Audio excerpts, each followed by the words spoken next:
感恩南无释迦牟尼佛，感恩南无大慈大悲观世音菩萨，感恩十方三世诸佛菩萨及龙天护法，感恩恩师师父鲁春红台长。Saya Devi Audina Andrian dari Tangerang. Beberapa waktu yang lalu, tepatnya pada tahun 2020, saya divonis menderita kanker getah bening. Pada tahun 2017, saya mengenal ajaran Shinrin dan sudah berikhtiar vegetarian seumur hidup. Akan tetapi, karena aktivitas saya sebagai mahasiswa kedokteran sangatlah sibuk, saya seringkali makan di kantin di mana kurang bersih untuk orang yang bervegetarian, walaupun hanya membeli sayur saja. Selain itu, saya juga melakukan uji coba menggunakan hewan yang menyebabkan hewan tersebut menderita. Tepat sewaktu libur musim dingin, saya pulang ke Indonesia. Saya sering batuk dan sedikit demam.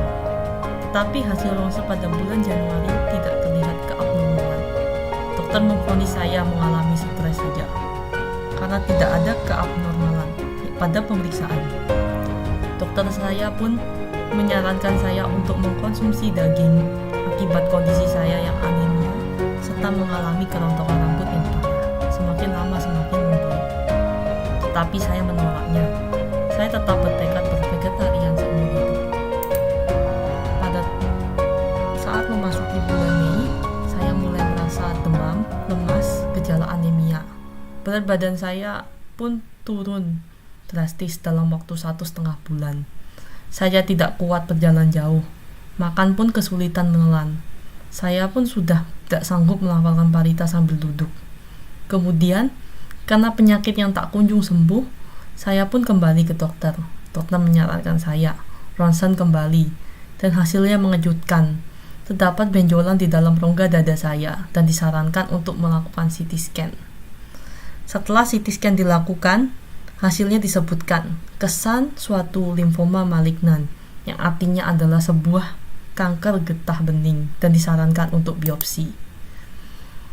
Saya sungguh takut. Saya tahu biopsi sangat menyakitkan. Saya menyadari ini semua adalah buah karma membunuh saya yang dilakukan dari hasil percobaan laboratorium yang menyebabkan hewan tersebut menderita, serta mengkonsumsi makanan yang tidak bersih tersebut juga menjadi timbunan karma buruk bagi saya, serta masih banyak karma buruk lainnya yang saya lakukan. Saya juga menyadari ini adalah rintangan 369 yang datang lebih awal. Saya sungguh bertobat atas semua perbuatan buruk yang saya lakukan, serta kurangnya melafalkan Xiaofangzi. Akan tetapi, saya percaya Busa pasti menolong saya. Lalu saya berkesempatan datang ke Kuan Yin Tang setiap hari untuk melafalkan parita. Baru saja datang ke Kuan Yin Tang, saya merasa agak sedikit membaik. Badan saya berkeringat. Selama saya berada di Kuan Yin Tang, saya berusaha dan dibimbing oleh para sesyung. Karena para sesyung yang telah membimbing saya dengan sabar dan memberikan saya banyak pedoman. Keadaan saya semakin membaik. Pada bulan November 2020, saya kembali melakukan pemeriksaan darah.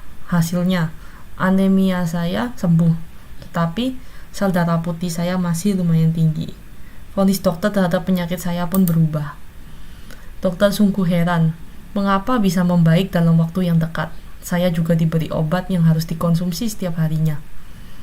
Awal mulanya, saya berikrar melafalkan Xiaofangzi sebanyak 200 lembar saja, dan fangsen 1000 ekor. Akan tetapi, atas saran Sesyungmen yang mengacu pada wejangan master untuk penyakit berat seperti ini, setidaknya melafalkan 1000 lembar Xiaofangzi. Akhirnya, saya berikrar untuk melafalkan 1000 lembar Xiaofangzi selama 1,5 tahun.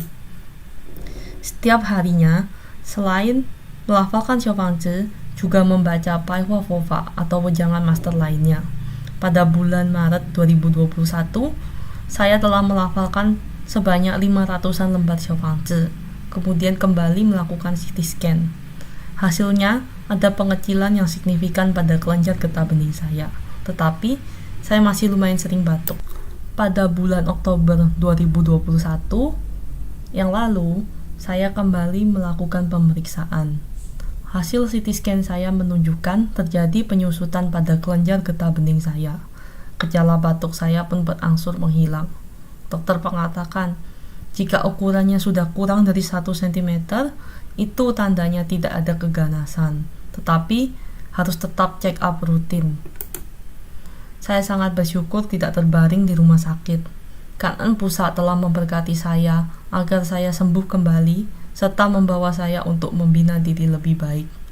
Saya harap kita semua rajin melafalkan Xiaofangzi dan membina diri dengan baik, agar karma buruk kita tidak meledak, serta membaca Pai Hua Fofa dan wejangan master untuk membuka kebijaksanaan kita. Asalkan kita bersungguh hati, Pusa pasti memberkati. Sekian sharing saya. Jika terdapat kesalahan, mohon Kuan Yin Pusa memaafkan. Mohon Dewa Pelindung Dharma memaafkan. Berwalah asih memaafkan. Sedikit sharing tambahan.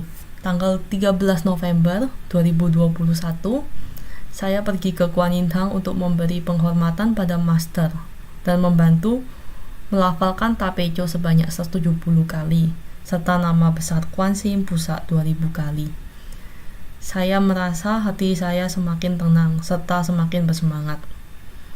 Tanggal 14 November 2021, saya datang lagi ke Kuan Yin Tang untuk memberi penghormatan kepada master, serta melafalkan 200 kali Xinjing, serta 2500 kali nama besar Pusa. Pada tanggal 16 November 2021, saya bermimpi sedang berada pada seminar Dharma dan master berbicara kepada saya serta menjabat tangan saya. Sungguh sangat senang. Kan'en Kuan Yin Pusa, kan'en恩师鲁春，感恩南无释迦牟尼佛，感恩南无大慈大悲观世音菩萨，感恩十方三世诸佛菩萨与龙天护法，感恩恩师师父鲁春宏台长。